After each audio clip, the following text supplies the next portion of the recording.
नमस्कार, MK news मध्ये आपणा सर्वांचे स्वागत आहे। चिंचाळे अहिल्यानगरच्या राहुरी विधानसभा पोटनिवडणुकीचा प्रचार आता अंतिम टप्प्यात पोहोचला असून भाजपाचे उमेदवार अक्षय कर्डिले यांच्या प्रचारार्थ विधान परिषदेचे आमदार गोपीचंद पडळकर यांनी आज तालुक्यातील पश्चिम भागात दौरा केला। धनगर बहुल भागात समाज बांधवांच्या भेटी घेत त्यांनी थेट संवाद साधत विविध प्रश्नांवर चर्चा केली। यावेळी बोलताना पडळकर यांनी परिसरातील प्रलंबित प्रश्न सोडवण्यासाठी देवाभाऊंना पाठबळ देणे गरजेचे आहे, त्यासाठी अक्षय कर्डिले यांना विधानसभेत पाठवा असे आवाहन केले। प्रतिनिधी महेश कांबळे।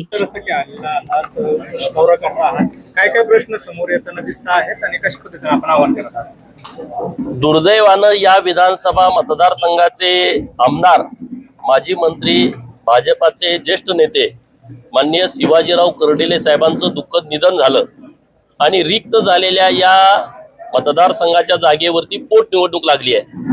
भारतीय जनता पार्टीचे नेते माननीय देवाभाऊ रवींद्र चव्हाण साहेबांनी महायुतीला सोबत घेऊन कर्डिले साहेबांचे चिरंजीव अक्षय दादा कर्डिले यांना महायुतीचं म्हणजे भाजपाच्या चिन्हाचं तिकीट दिलेलं आहे। आणि मी आज या मतदारसंघामध्ये गावागावामध्ये बैठका घेतोय। लोकांचा खूप उत्स्फूर्त पाठिंबा आहे, लोकांचं पाठबळ आहे अक्षय दादांना, महायुतीला, देवाभाऊंना लोकांचं समर्थन आहे। आणि या दौऱ्याच्या निमित्तानं वेगवेगळे विषय पुढे येत आहेत। त्यामध्ये सगळ्यात महत्त्वाचा विषय आहे, मुळा धरण होऊन अनेक दशकं झाले परंतु त्या लोकांचा प्रश्न मिटला नाही।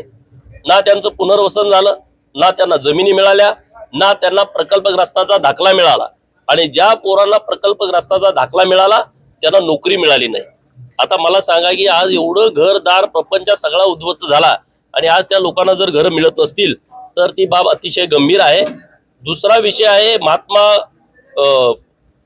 फुले कृषी विद्यापीठ, तिथं हजारो एकर गेली लोकांची, ती पण लोक अशी उपलानी झाली, काय त्यांच्याकडे राहिलं नाही आणि त्यांचाही प्रश्न पेंडिंग आहे। मागच्या 6 महिन्यापूर्वी माननीय राधाकृष्ण विखे पाटील साहेब यांच्या नेतृत्वात मी एक बैठक घेतली होती आणि खूप सकारात्मक बैठक झाली होती। तर इथल्या परिसरातल्या लोकांना मी हेच म्हटलं, आपल्यातले हेवे दावे सगळे बाजूला ठेवून प्रकल्पग्रस्त या विषयावरती सर्वांनी एकत्रित यावं। तुम्ही एकत्रित आला, आम्ही चांगला मार्ग काढू, सरकारकडे पाठपुरावा करू। आणि विद्यापीठाला पण मी सूचना देतोय, आमच्या लोकांना पहिलं तुम्ही नोकरीवरती घ्या, ज्यांच्या जमिनीमध्ये तुमचं विद्यापीठ उभं आहे, नाहीतर परत मग आम्ही जर आक्रमक भूमिका घेतली तर त्यांनी आम्हाला विचारू नये। आणि ज्या संस्था हे मुळा धरणातलं पाणी वापरतायत, म्हणजे अहिल्यानगर महानगरपालिका असेल, नंतर महात्मा फुले कृषी विद्यापीठ असेल, वेगवेगळ्या नगर परिषदा, राहुरी परिषद असेल, पाथर्डीची परिषद असेल, वेगवेगळ्या ज्या संस्था आहेत पाणी उचलत असतील त्यांनी या लोकांना तिथं सामावून घेतलं पाहिजे, अशी आमची या विषयाची मागणी आहे। दुसरा केकेरेंचा विषय जो आहे तो वरच्या लेवलचा विषय आहे, परंतु माननीय मुख्यमंत्री महोदयांच्या कानावरती आम्ही ही बाब घालू आणि त्यातून काय मार्ग निघतोय का त्याच्यासाठी आम्ही प्रयत्न करू। प्रचार करताना काय अनुभव येतो, कशा पद्धतीने विश्वास वाटतो? लोक भावनिक आहेत, लोक कर्डिले साहेबांच्या जाण्यामुळे दुःखामध्ये आहेत आणि त्या सगळ्यांचं मत आहे की कर्डिले साहेबांनी या विधानसभा मतदारसंघाचा कायापालट करण्याच्या दृष्टिकोनातून बरीच कामं केलेली आहेत। आता मी वडनेरमध्ये गेलो होते, म्हणजे 7.5 कोटी रुपयाचा एकच रस्ता दिला। सरपंचांनी एखाद्या आमदारांच्याकडे 5 लाखाच्या फंडासाठी जायची अशी परिस्थिती पूर्वी होती। 10 लाख रुपयाचं सभामंडप द्या, 5 लाख रुपयाचं सभामंडप द्या, त्या 10-20 वर्ष जायची।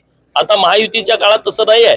5 कोटीचा रस्ता, 10 कोटीचा रस्ता, 20 कोटीचा रस्ता, 100-200 कोटीचे हॅम मधले रस्ते, एडीबी मधले रस्ते, नॅशनल हायवेची तर तुम्ही बघताय। त्यामुळे खूप बदल झालेला आहे। लोकांना मतदान करायचं आहे अक्षय दादांना आणि खूप चांगल्या मताच्या फरकाने लोक अक्षय दादांना विधानसभेमध्ये पाठवतील अशी परिस्थिती आता मतदारसंघामध्ये आहे। मौज मजा मस्ती मध्ये रमते मन, निसर्गात नंदनवन साई बन। मौज मजा मस्ती मध्ये रमते मन, निसर्गात नंदनवन साई बन, साई बन।